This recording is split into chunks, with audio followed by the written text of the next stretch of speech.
Hello YouTube, I am Astrid. I am here. I'm going to be talking about perfect love and perfect trust versus unconditional love. Okay, I know there's a lot of confusion about it and stuff like that, so that's why I'm going to cover it. I know when I did the introduction, I didn't cover it very well. So I'm going to try my best to explain it and not go too fast and stuff like that, because I know it can have a gray area, so I'm going to try and make it more understandable. Okay. Okay, love. It's an energy. It's usually a positive feeling. There's different ways of explaining it. I'm not even going to try because that's just way too complicated of a word to explain. Unconditional love. You love someone no matter what. It is not perfect love. Unconditional love is not perfect love. Okay. Unconditional love has nothing to do with manners, trust. You don't even have to like the person.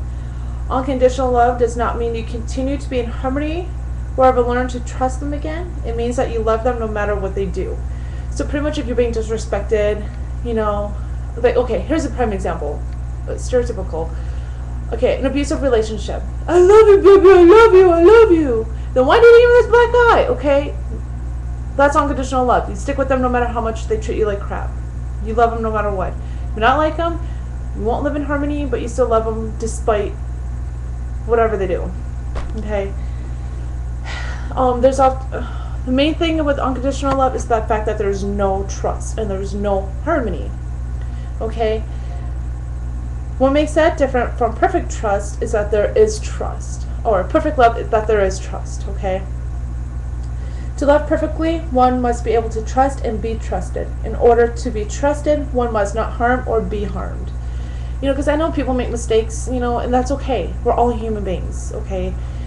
So that's definitely the difference. It's the trust issue and how you treat each other. So that kind of goes on from there. So pretty much that's the basic outline. We can go into further detail, but that'd be like an hour-long lecture, and I don't want to bore you. Okay, so I do have some other things on notes about love, which has a lot to do with compassion. Before I move on, I was reading up on religion that I didn't know too much about. And it was talking about don't love those that don't deserve it. Don't waste your... I agree and I don't agree with that. I think if I were to replace the word love with energies, I definitely agree with that. So I'm not going to want to waste my energy on something negative. Why would I want to? Why waste all of it? Why be hateful? Why be, hold a grudge? Why do all that? It's just, it takes away from you as a person. Why do you want to do that? Why do you want to waste your energy when you can put it towards something that you really enjoy and really like and love and all that kind of thing? So that's one thing I kind of want to put out there. Okay, compassion has something to do with love, okay? Compassion is being moved to and by acts of the heart, to and by the energies of love. Without awareness of our feelings, we cannot experience compassion. How can we share sufferings and joys of others if we cannot experience our own? Okay, that I do agree with, okay? How can you share joyness if you do not feel joy or have experienced it or aware of it? Or something with like sufferings, how can you understand where somebody's coming from if you haven't been there? I understand we all have not gone through the same thing or the same situation, circumstances, but our emotions are very similar to one another. And it's kind of hard to be able to relate to someone if you can't even relate to your own emotional well-being. And, it's kind of the whole perspective of that, kind of like a universal thing. It's like what people have in common is what builds the relationship. Yeah, differences can cause a problem, but it's mostly common similarities that people are drawn to. Others like themselves. Don't get me wrong, I love unique, I love different, but that's me, because I like to be real. I like to hope I'm well-rounded and try to get there. But it's kind of hard if you don't have anything to share that's at least common. Because if everything's 100% different, it's not even a discussion. It's just a conflict. So, yeah, like I said, sharing sufferings and joys of others if you cannot experience your own. You can't do it. It makes sense. I don't know how else to explain it so that it would make sense. It's like trying to teach someone to do something that you don't have no idea what you're doing. Like you've never done it. That kind of thing. So okay. Here's another statement I saw that was kind of interesting. Emotions reflect intentions. The importance of awareness of Okay. I wrote this really fast, so it's kind of messy, but pretty much it's saying emotions reflect intentions. You know, and that's why it's important to be aware of your intentions.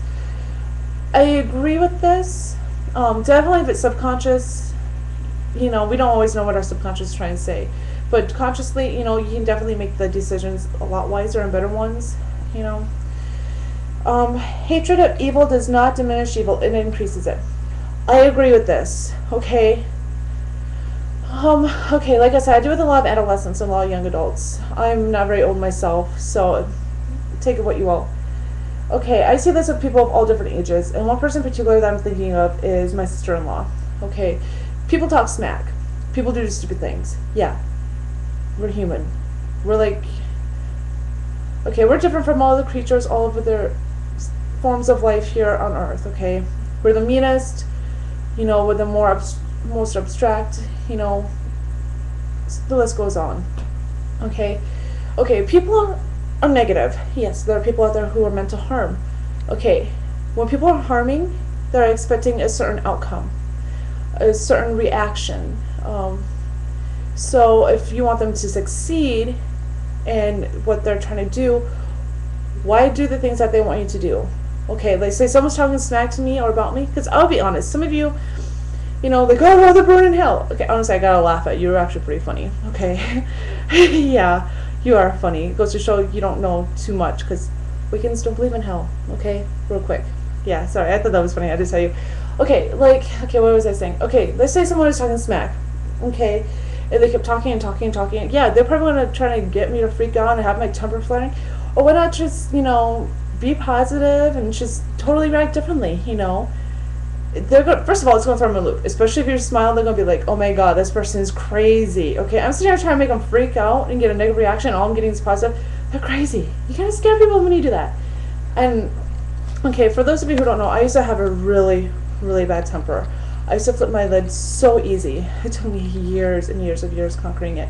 And I've learned, honestly, the best reaction is doing the exact opposite of what people expect.